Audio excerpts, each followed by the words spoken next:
I've got Vicky Ash with me today. She is a very brave and courageous woman, and she's going to talk about satanic ritual abuse, which isn't a very pleasant subject area, but it's one that we need to talk about.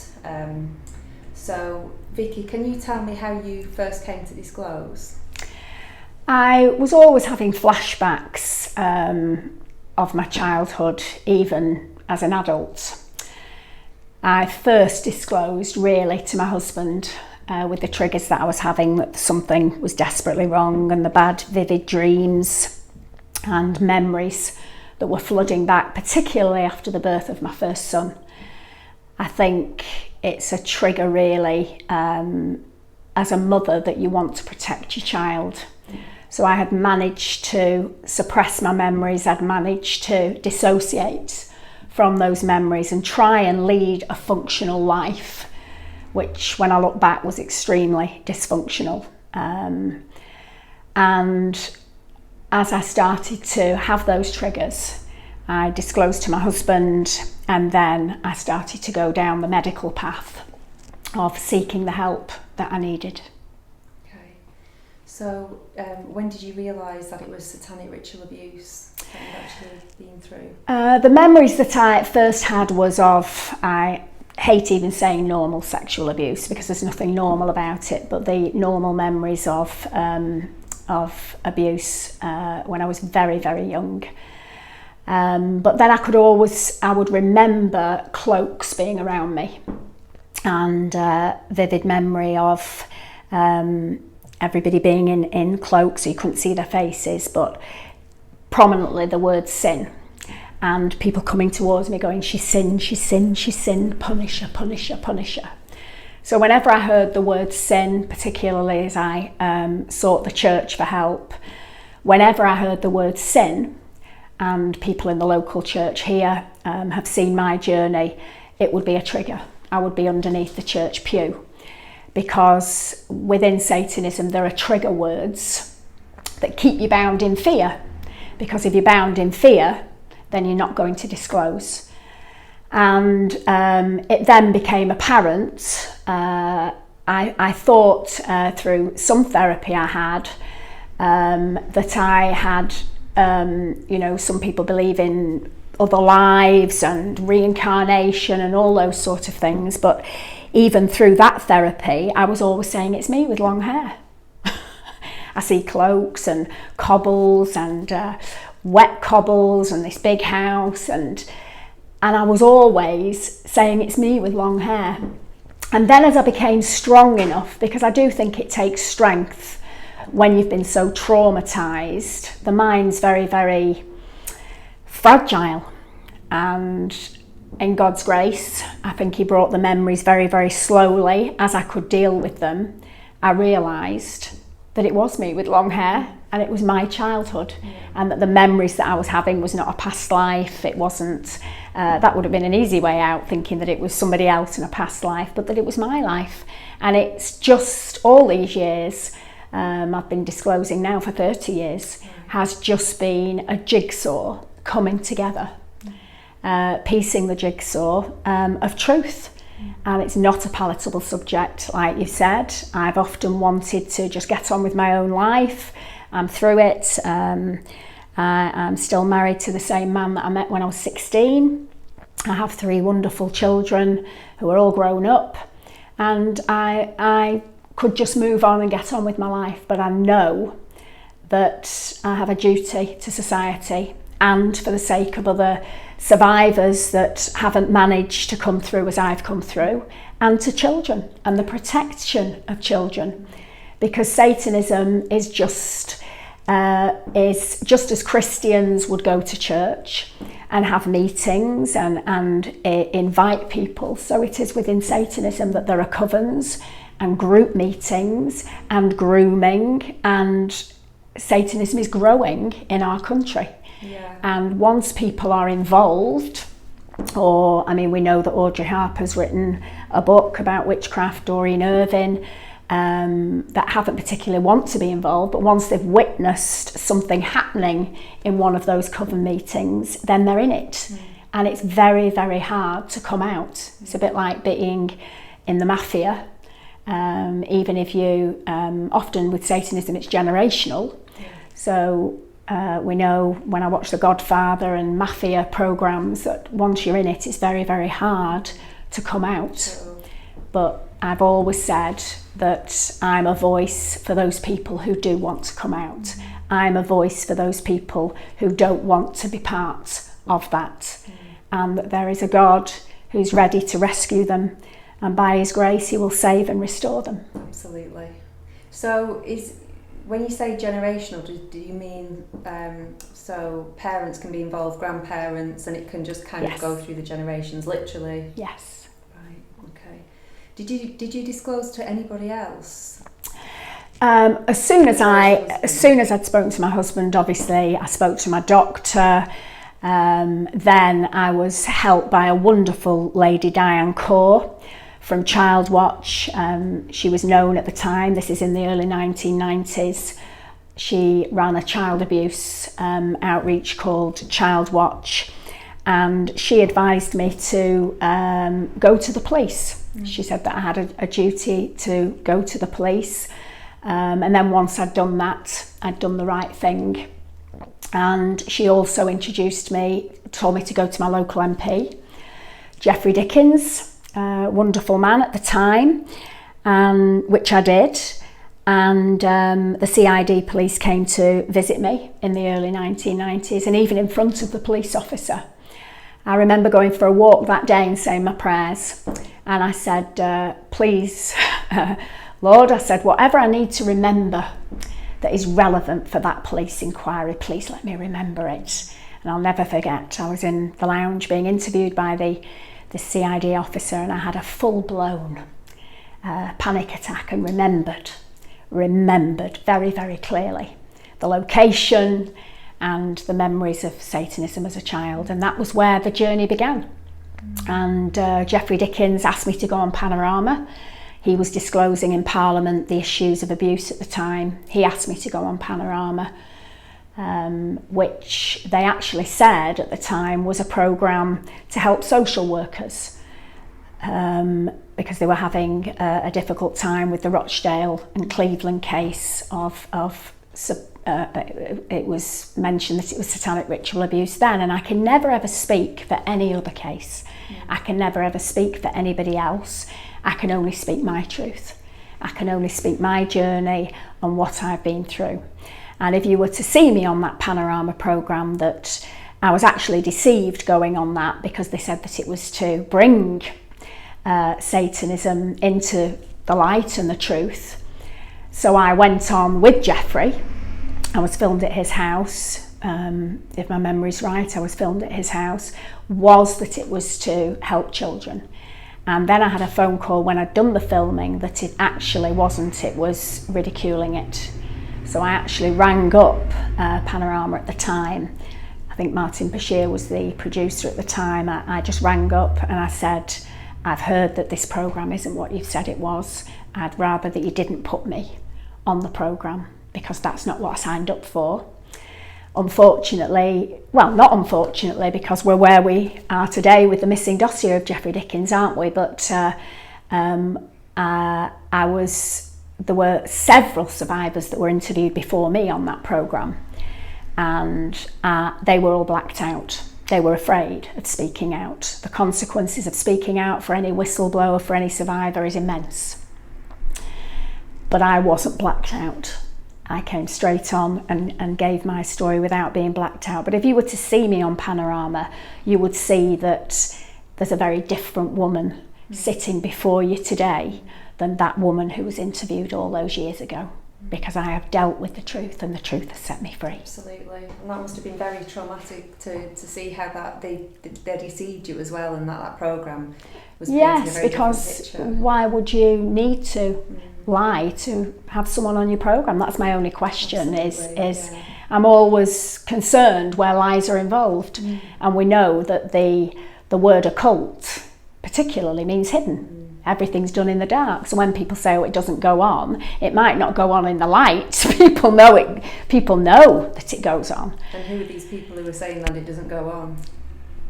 Well, I think that speaks for itself. I've known people recently come to me that have been invited to local coven meetings. Oh, right. Yes, so you know, and I've had people that tell me how big it is. So, considering I'm just a person that survived, I've certainly stirred up quite a big storm. And what would you? So these people who practice satanic ritual abuse, we're not just talking about Satanism, are we? Talking about the practice of satanic ritual abuse as an illegal practice. What are these people like? Can you describe their characteristics, what they do for work, you know, what are they like? Professional, normal people in every walk of life. They certainly don't walk around with horns on. What does it say in the Bible? It says that the devil's an angel of light. Yeah, absolutely, yeah. So in all walks of life, in every profession, it is a religion, just as there are other religions. So it's just that aspect of their life that they're hiding, but they're behind closed doors, this is what they're doing. Yes. But the rest of the time they probably present just as, you know, normal people. Absolutely. Doing normal things. Absolutely. So Vicky, can you tell me a bit more about when you went to the police? What happened as a result of that meeting that you had with CID? Through the advice that I was given to protect children, I went to the police in the 1990s and they took on board everything that I said. That case was closed. There was a dawn raid that took place over that case, but insufficient evidence. The second time it went back because all these years I've kept seeing disclosures of abuse coming onto the mainstream media. We know that we've had lots of other cases of people in high positions, things coming out that they're paedophiles. So it's always come to me, I've never gone to it. It's been, you know, Vicky, this is exactly, even people today say this is exactly what you've been talking about for the last 30 years. So I've always known that I've had a duty to speak out. So I went back to the police. The national panel actually took my case back to the police a second time because the first time they'd said it was contaminated evidence. There were actually 2 corroborative witnesses in my first case, but it was still classed as contaminated evidence. The second time it went back to the police, again, they said it was insufficient evidence. And then it actually went back a third time in 2012, but again, insufficient evidence. But both cases, the previous cases, the police have never said that they don't believe me. They've always said it's just insufficient evidence. Okay. So, you know, my heart is that people will be brave enough to come forward, not to stand behind me, but to stand next to me and disclose the truth, because it's only in that that things will be done. Just like we've seen previous historical abuse cases with footballers coming forward and gymnasts and various media reports where you see that once people start to come together, then their voice is heard. Yeah. But this is a very, very, very difficult subject to talk about. And I understand that, but you think about the child it's happening to. Absolutely. I would want to say to anybody listening to this interview today, you might find it hard to listen to, but you think about the child that is suffering at the hands of this sort of abuse, and then you tell me if you can sit back and do nothing about it. Absolutely. So how might these children present, you know, who are being abused, particularly with satanic ritual abuse, which is so extreme? I had all the symptoms of abuse as a child. I was, what was the word, extrovert, attention seeker, highly, what's the word? Not highly charged, but eccentric, very, vivid imagination was one that was always spoken over me as a child. You've always had a vivid imagination. No, I had a very real imagination, and it wasn't imagination, it was real events that were taking place. I know that I was drugged as a child because I remember one particular morning waking up and there were daddy long legs all over my wallpaper. I could not see a part of the wallpaper that didn't have daddy long legs on. And I now know that within Satanism, hallucinogenic drugs are used, which all makes sense, because you're drugged, you wouldn't remember where you'd been, you wouldn't remember the next day to be able to tell anybody. So I know that hallucinogenic, that's what happens, that's one of the after effects of taking hallucinogenic drugs. So that's a clear memory I have as a child. I remember having burns on my bottom.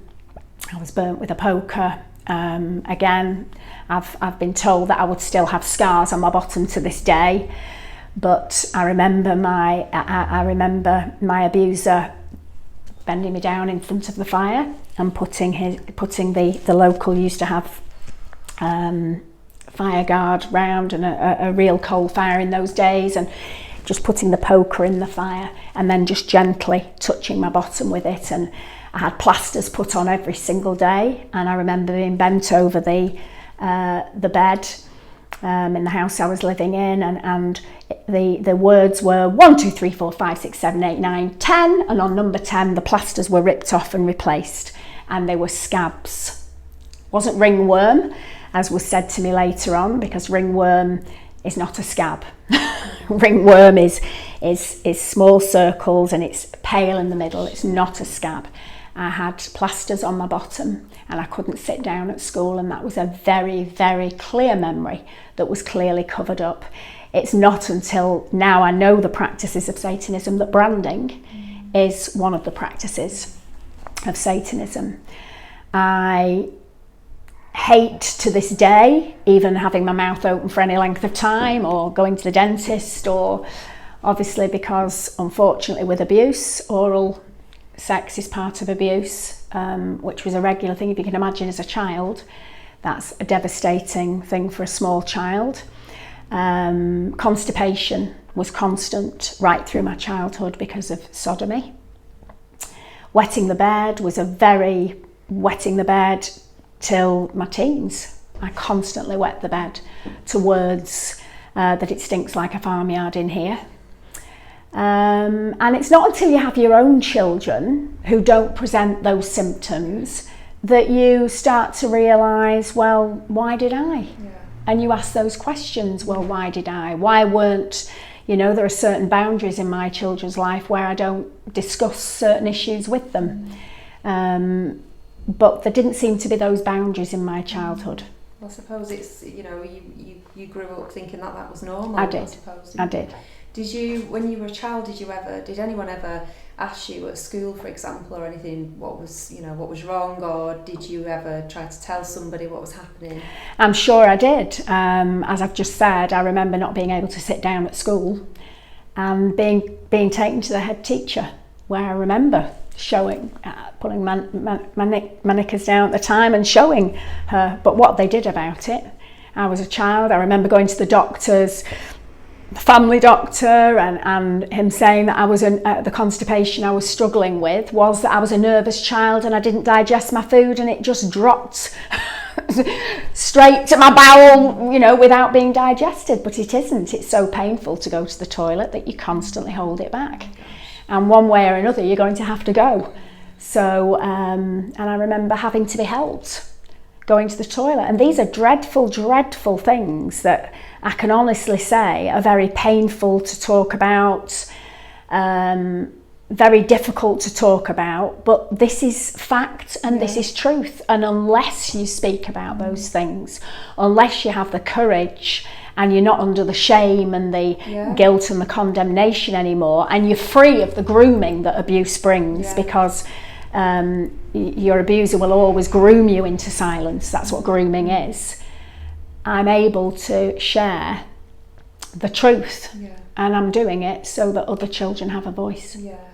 Well, it's bringing out into the open that which many are going through but just terrified to talk about because they're in fear of their lives, or they've been threatened with all kinds of things because, let's face it, it's, these people are still walking around, they're not in prison, so it does come with a risk. But I suppose the more public you are, in some ways, the safer you are as well. Yes. Oh gosh, there were plenty of threats to keep me silent. That's another area What kind of threats? That's another area of disclosure. I remember being taken to a top psychiatrist, and I'm an NHS patient, so I could never understand why I was taken to this psychiatrist's private house, but I was, and he got so cross with me because I was crawling around his lounge on my hands and knees with my hands over my ears saying, I'm telling the truth, and he got so cross with me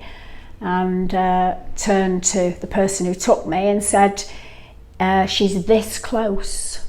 And what did he mean, this close? From sectioning me. Okay. She's this close, and if she doesn't shut up, then I'm going to have to deal, and he was saying she's this close from the ceiling. Why do you think he was so angry and wanted to keep you Because quiet? I was speaking out about this subject. Anyway, I was asked to leave the lounge at the time while they had a discussion, and they made an appointment for me to go back to his house, where he tried to do hypnosis to put all the memories that I had in a suitcase and throw them off a cliff. Needless to say, this hypnosis didn't work. I'm a Christian. God's protected me all this time and will continue to protect me. And that's another area that people don't understand about Satanism. You're dealing with witchcraft, you're dealing with spirituality. Fear is a spiritual thing. You can't take an antidepressant for it. And as I've said on many interviews, witchcraft is very open in Africa. Yeah. Very open. You either go to the church, the doctor, or the witch doctor. Whereas here it's dressed in suits and overalls. Right, yeah. So we just don't have a clue, but it's thanks to people like you that are bringing it out in the open now. And obviously I know a lot of these issues that you're talking about are very hard for some people to listen to, but it's the fact that this is happening, and it's happening to children right now. Yes. Also, I went to a solicitor, a top solicitor I was advised to go to, who dealt with a very, very big case, and I remember him saying to me, it's like the Stepford Wives, Vicky, everybody's involved, but one day this egg's going to break and you're going to be called in to give us the goods, and I wait every day for that egg to break.